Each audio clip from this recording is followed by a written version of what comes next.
ዶክተር አምባቸው መኮንን የድርጅታችን አዴፓ ስራ አስፈጻሚ ነው የነበረው። ጓድ ምግባሩን በተመሳሳይ መንገድ ስለሆነም ሁለቱንም መተካት አለብን ብለን ስላመንን ሰፊ ውይይትና ትግል ካደረግን በኋላ በሁለቱ ጓዶቻችን ላይ ሌሎች ሁለት ጓዶች ተክተናል። የመጀመሪያው ጓድ ተመስገን ጥሩነህ ነው። ጓድ ተመስገን ጥሩነህ ካሁን በፊት የአዴፓ ማዕከላዊ ኮሚቴ ጽህፈት ቤት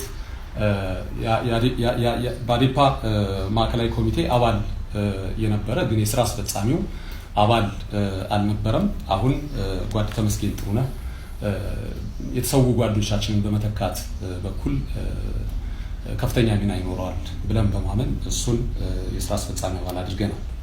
ሁለተኛ ጓድ አገኘሁ ተሻገር ነው ያየነው። ጓድ አገኘሁ ተሻገርም በክልል ውስጥ በተለያዩ ኃላፊነቶች ሲሰራ የቆየ ከመሆኑ አኳያ ለአዴፓ ስራ አስፈጻሚ ኮሚቴ ይመጥናል ብለን መርጠናል። ቀጥሎ ያለው የኢህአዴግ ስራ አስፈጻሚ ነው። እንግዲህ እንደሚታወቀው ሁሉ የኢህአዴግ ስራ አስፈጻሚ በቀጥታ ከአዴፓ ስራ አስፈጻሚ ነው የሚመረጠው። ስለሆነም እነዚህን ሁለት ጓዶች ካስገባን በኋላ ወደ ኢህአዴግ ስራ አስፈጻሚነት እነማንን እናምጣቸው የሚለውንም እንደዚሁ ተነጋግረናል። በተመሳሳይ መንገድ የኢህአዴግ ስራ አስፈጻሚ አባል እንዲሆኑ የመረጥናቸው ጓድ ተመስገን ጥሩነህንና ጓድ አገኘሁ ተሻገርን ነው።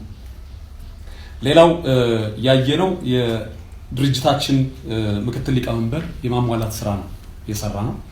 ሁላችንም እንደምናውቀው ጓድ ዶክተር አምባቸው መኮንን የክልላችን ርዕሰ መስተዳድርና የድርጅታችን የአማራ ዲሞክራሲያዊ ፓርቲ ምክትል ሊቀመንበር ነው የነበረው።